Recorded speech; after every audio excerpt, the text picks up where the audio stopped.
اکیلا کھڑا ہوا یہ فتویٰ دے رہا ہے کہ میں تجھے دین کا نمائندہ نہیں مانتا، میں تیری بیعت کرنے کو کسی صورت میں بھی رضامند نہیں ہوں۔ یہ حسین کا فتویٰ ایک طرف، پورے معاشرے کا متفقہ فیصلہ ایک طرف، پورے معاشرے کی طرف سے یزید کو دین مان لیے جانے کا عمل ایک طرف، اور حسین کا تاریخ کو تاریخ اور دین کو دین منوانے کا عمل ایک طرف۔ لیکن اب آج 1400 سال گزر گئے، فیصلہ کیجئے کہ کس کا حکم، کس کا فتویٰ، کس کا ارشاد آج قائم ہے؟ کیا یزید کا حکم قائم ہے یا حسین کی نہیں قائم ہے؟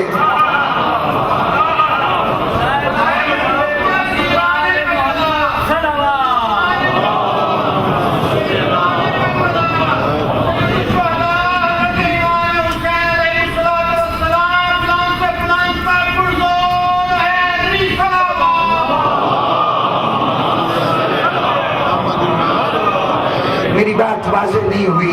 دو ٹوک لفظوں میں، انتہائی واضح لفظوں میں اپنی بات کو آپ کے سامنے پیش کروں۔ 50 سال کا ایک دور جو حضور کے دنیا سے جانے کے بعد کربلا تک ہے، سن 11 ہجری سے سن 61 ہجری تک، اور دوسری طرف سن 61 ہجری سے آج 1432 ہجری کے ماہ محرم کی 2 تاریخ ہو گئی ہے، آج تک امام حسین کے واقعہ کربلا کو تقریباً 1450 سال گزر گئے۔ ایک 1450 سال کربلا کے بعد، ایک 50 سال کربلا سے پہلے بعد رسول، پورا زمانہ 2 حصوں میں تقسیم ہو گیا۔ اب ان 2 حصوں کی کیفیت یہ ہے کہ وہ زمانہ کہ جو حسین سے پہلے ہے، کربلا سے پہلے ہے، ان 50 سالوں میں جو تخت پر بیٹھتا ہے وہ حاکم شرع ہے، جو تخت پہ بیٹھتا ہے وہ اپنے وقت کا فقیہ ہے، جو شخص تخت پہ بیٹھتا ہے اس کا فرمان اللہ کا فرمان ہے، رسول کا فرمان ہے۔ لیکن کتنی عجیب بات ہے، ایک کربلا، ایک واقعہ ہوا، 50 سال تک ایک بات تسلیم کر لی گئی کہ جو صاحب اختیار ہے وہی صاحب فتویٰ ہے، اسی کو حق ہے کہ وہ دین کے معاملے میں دخل دے سکتا ہے۔ لیکن عجیب بات ہوئی کہ ادھر وہ 50 سال ختم ہوئے، واقعہ کربلا نورونما ہوا، اس کے بعد 1450 سال گزر گئے، نہ معلوم کتنے صاحبان تخت نمازیں پڑھتے رہے، قرآن لکھ لکھ کر دنیا کے سامنے پیش کرتے رہے،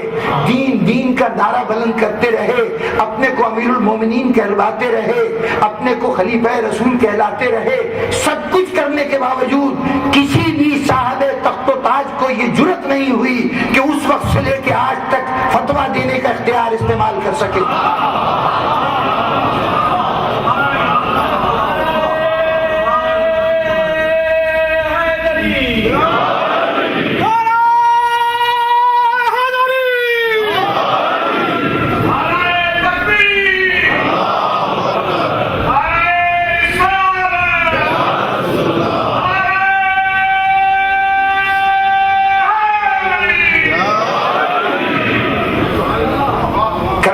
پہلے پوری تاریخ دین بن گئی ہے، کربلا کے بعد حسین نے ایسا راستہ روکا ہے کہ پھر تاریخ کی جرت نہ ہو سکی۔ اسے اب اگر فتوے کی ضرورت ہے تو وہ مفتی خرید سکتا ہے، وہ اپنے خزانے سے عالموں کو اپنا زرخرید ملازم بنا سکتا ہے، لیکن خود جرت نہیں ہے کہ وہ تخت کو استعمال کر کے فتوے کے لیے استعمال کر سکے۔ حسین نے آج دنیا میں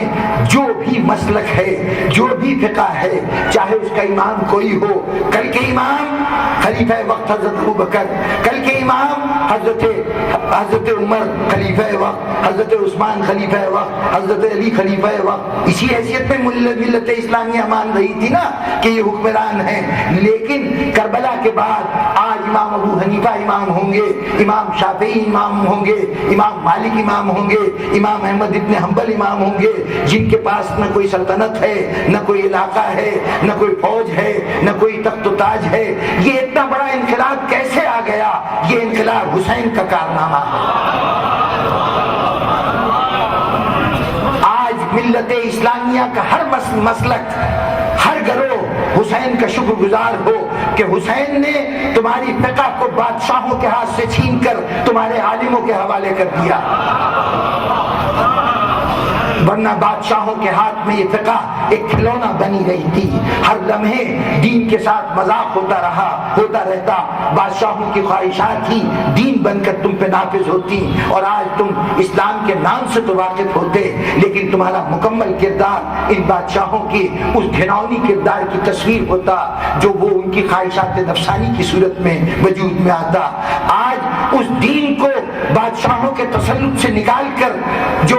عالموں کے حوالے کیا گیا ہے یہ کارنامہ حسین ہے، اور ایسا حوالے کیا گیا ہے بس اس کا نام ہے حق کی فتح، جاؤ الحق کو ذاق الباطل ان الباطل کان زہوقا، حق آتا ہے تو باطل مٹ جاتا ہے، باطل مٹنے ہی کے لیے ہے۔ اگر اس منظر کو دیکھنا ہے تو حسین کی فتح دیکھو، حسین نے جہاں قدم رکھا ہے جس باطل کو للکارا ہے پھر وہ باطل قیامت تک سر نہیں اٹھا سکا۔ یہ بات معمولی بات نہیں ہے کہ پورے 1450 سال میں بڑے بڑے رحمت اللہ علیہ گزرے ہیں، بڑے بڑے محترم لوگ گزرے ہیں، انہوں نے اپنے اوپر دین کے بڑے لبادے اوڑھنے کی کوشش کی لیکن کسی کو فتوے کا اختیار نہیں مل سکا۔ یہ فتوے کا اختیار کس نے نہیں دیا؟ کیا قوم نے نہیں دیا؟ لوگوں نے نہیں دیا؟ یہ لوگ تو پہلوں کے آگے بھی بے بس تھے، بعد والوں کے سامنے بھی بے بس ہیں۔ یہ حسین کا وہ زبردست ہاتھ ہے کہ جب حسین کا قلم درمیان میں آ گیا تو باطل کے باقی رہنے کی گنجائش باقی نہیں رہی۔ بس بزرگان گرامی، حسین دین کے مقابلے میں تاریخ کے خود ساختہ زوم کو خاک میں ملانے کے لیے، یہ بتانے کے لیے کہ تاریخ لاکھ کوشش کرے وہ دین نہیں بن سکتی، حسین اپنا گھر بار چھوڑ کر، اپنا وطن چھوڑ کر سرزمین کربلا میں آئے ہیں۔ آج 2 محرم ہے، وہ دن جب حسین نے تقریباً عصر کا وقت تھا جب یہ قافلہ کربلا میں پہنچا ہے، تھوڑی سی دیر رہ گئی تھی شام ہونے میں، پہلے خیمے دریا کے کنارے لگ رہے تھے، وہاں سے اٹھائے گئے، اس کے بعد ایک ٹیلے کے اوپر ایک ٹیلا تھا، تقریباً سرخ بجری کا ایک ٹیلا تھا، اسی ٹیلے کا نام کربلا تھا۔ اس کربلا کے مقام پر امام حسین علیہ السلام کے خیمے استادہ ہوئے، خیمے لگ رہے تھے، 200 سوا 200 آدمیوں کا کل قافلہ، جس میں عورتیں ہیں، جس میں بچے ہیں، جس میں بوڑھے ہیں، گنتی کے چند جوان ہیں۔ یہ قافلہ ان کو ٹھہرانے میں، ان کی سواریوں کو اتارنے میں، ان کے ساز و سامان کو اتارنے میں، ان کے خیمے لگانے میں، یوں سمجھیے کہ وقت گزرتا جا رہا ہے، اور رات کا شاید یہی مرحلہ ہوگا کہ حسین خیمے لگا کر اپنے عزیزوں کو ٹھہرا کر، اپنے دوستوں کو ٹھہرا کر ایک فراغت کا احساس ہوا۔ سارا دن وہ ایک ذرا تصور کیجئے کہ جو حالات ہیں، جو کیفیت ہے، دیکھیے یہ کربلا کی پہلی رات ہے، آج کی رات کربلا کی غریب الوطنوں کی پہلی رات ہے۔ ایک شام غریبہ 8 دن کے بعد آئے گی، ایک شام غریبہ آج ہے، غریب بے وطنوں کی شام ہے۔ ذرا اس شام کو اندازہ لگانا ہے نا تو یقیناً آپ میں بہت سے ایسے افراد ہوں گے کہ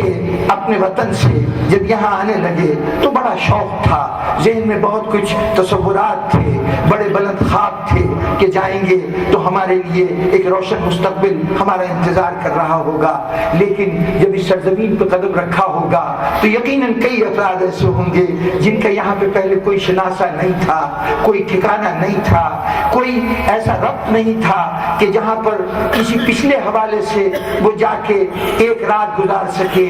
اس غریب الوطنی میں ان کی جب پہلی رات آئی ہوگی، اس بے سر و سامانی میں جب اس سرزمین پر ان کی پہلی رات آئی ہوگی تو چاہے چلتے ہوئے کتنا ذوق و شوق ہوگا، لیکن اب جب پہلی رات آئی ہوگی تو اس دن اپنا وطن بڑی شدت سے یاد آیا ہوگا، اس دن وطن کی ناخوشگوار باتیں بھی اچھی لگ رہی ہوگی، اس سے پہلے کبھی وطن اتنا اچھا نہیں لگا ہوگا جتنا اس پہلی رات کو اچھا لگا ہوگا۔ ذرا سوچئے کہ کربلا والے تو جس مدینے سے آئے ہیں وہ مدینہ ان کے لیے ناپسندیدہ جگہ نہیں تھا، وہ مدینہ تو ان کی محبتوں کا مرکز تھا، وہ مدینہ اس مدینے میں سب سے بڑی پرکشش چیز رسول کی وہ قبر تھی جو ان کی ہر مصیبت میں پناہ گاہ ہوتی تھی. جہاں مضطرب ہوتے تھے تو سکون کے لیے اس دروازے پہ چلے جاتے تھے, جہاں کوئی پریشانی آتی تھی تو دعا کے لیے وہاں چلے جاتے تھے. اس قبر رسول سے جدا ہو گئے ہیں, اور جدا ہونے والے کون ہیں؟ وہ بیویاں جنہوں نے کبھی گھر کی چار دیواری سے باہر قدم نہیں رکھا, وہ بیویاں کہ جنہوں نے گھر کی چار دیواری سے باہر قدم نہیں رکھا, وہ بچے کہ جن سے محبت کرنے والوں کی اتنی تعداد تھی کہ شاید انہوں نے, اب سکینہ نے آپ کا کیا خیال ہے, زمین پہ چلنے کا موقع ملتا ہوگا سکینہ کو؟ ارے چچا کی گود سے اترتی ہوگی تو بھائی اٹھا لیتے ہوں گے, بھائی کی گود سے اترتی ہوگی ماں باپ نے سینے پہ بٹھا لیتے ہوں گے, اس نے شاید زمین پر چند ہی قدم زندگی میں اٹھائے ہوں گے. ان لوگوں کی یہ پہلی رات ہے, اور پہلی رات بھی کس عالم میں کہ سامنے ایک اس جگہ کوئی اور آبادی نہیں, جتنی آبادی ہے اس وقت وہ صرف دشمنوں کی آبادی ہے. 1000 کا لشکر ہر کا موجود ہے جو اتنا بے رحم لشکر ہے کہ اپنے اوپر ہونے والے احسان کو بھی بھول چکا ہے. حسین نے کس طرح پانی پلایا تھا اس کو نظر انداز کر چکا ہے. حسین کے ننھے بچے ہیں, دریا سے جب خیمہ اٹھایا گیا ہوگا تو بیویوں کا دل دہل ہو گیا ہوگا کہ جو آج پہلے مرحلے پر ہمیں پانی کے قریب سے رہنے کے لیے نہیں اجازت دے رہے, وہ کل پانی پینے کی اجازت کیسے دیں گے؟ آنے والا وقت ہے. دیکھیے خطرہ جب سر کے اوپر آ جائے, خطرہ سامنے ہو تو جرأت مند انسان اس خطرے کا پوری ہمت سے مقابلہ کرتا ہے, لیکن جب خطرہ صرف اندیشہ ہو, جب خطرہ صرف امکان ہو تو اس وقت جرأت مند انسان بھی پریشان ہو جاتا ہے. وہی سوچ کر الجھتا رہتا ہے, خدا جانے حالات کیا ہوں گے, کیسے کیفیت ہوگی. ان تمام مسئلوں میں گھری ہوئی آج کی رات آئی ہے, اور جب یہ رات آئی ہے تو اب آج ہر شخص کے ذہن میں مدینہ یاد آ رہا ہے, وطن یاد آ رہا ہے, وطن کی ایک ایک چیزیں یاد آ رہی ہیں. بچوں کو وطن کی گلیاں یاد آ رہی ہوں گی, بیویوں کو اپنے گھر یاد آ رہے ہوں گے, چاہنے والے لوگ یاد آ رہے ہوں گے, جو ساتھ نہیں آئے ان کی یاد ستا رہی ہوگی. اور یہ میرا تصور ہے کہ ایک خیمے میں ایک ماں بیٹھی ہوئی اپنی ایک بیٹی کو یاد کر رہی ہوگی, اپنی ایک بیٹی کو یاد کر رہی ہوگی. سغرا, خدا جانے تجھے صحت ملی کہ نہیں, اب تجھے بیمار چھوڑ کے آئے تھے, تجھے صحت ملی کہ نہیں. ہو سکتا ہے کہ اس مرحلے پر ایک بھائی اپنی بہن کو یاد کر رہا ہو, بہن وعدہ تو کیا تھا کہ تمہیں جلدی بلا لیں گے, لیکن کیا کرے میں حالات کا موقع نہیں دیا. آج سغرا کی یاد آ رہی ہے, آج روضہ رسول کی یاد آ رہی ہے. وقت گزرتا جا رہا ہے, چاروں طرف دشمنوں کے ہجوم میں گھرا ہوا یہ چھوٹا سا قافلہ, موت و حیات کے درمیان چند قدم کا فاصلہ ہے, تباہی و بربادی کے درمیان اور بقا کے درمیان تھوڑا سا فاصلہ رہ گیا ہے. اس مرحلے پر اب جو کچھ میں کہنے جا رہا ہوں یہ تاریخ کے صفحات سے نقل نہیں کر رہا, اپنے عقیدے اور عقیدت کی روشنی میں یہ منظر دیکھ رہا ہوں کہ حسین سارا انتظام کرنے کے بعد, سب کو ٹھہرانے کے بعد ایک مرتبہ اس بہن کی طرف چلے کہ جس بہن کا وجود حسین کے لیے ماں کے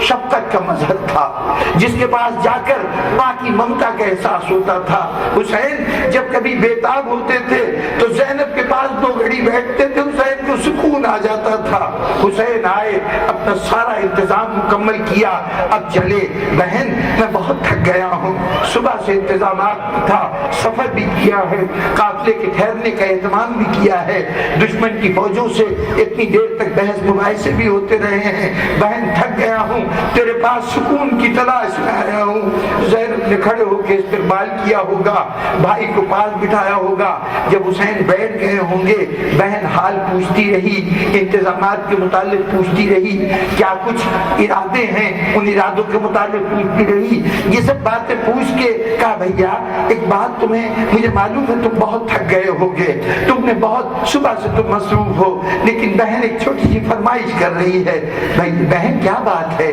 کیا چیز کہنا چاہتی ہو؟ کہا بھیا یہ جب سے میں یہاں آئی ہوں نا ایک عجیب سی بات ہو رہی ہے, ایسا لگتا ہے کہ کوئی مصیبت زدہ عورت ہے, ایسا لگتا ہے کہ کوئی مصیبت زدہ عورت ہے. وہ بار بار اس کے رونے کی آواز آتی ہے, رونے کی آواز آتی ہے. بہن کہاں سے آواز آتی ہے؟ کہا بھیا یہی تو نہیں پتہ چلتا، کبھی ایسا لگتا ہے دریا کے کنارے رو رہی ہے،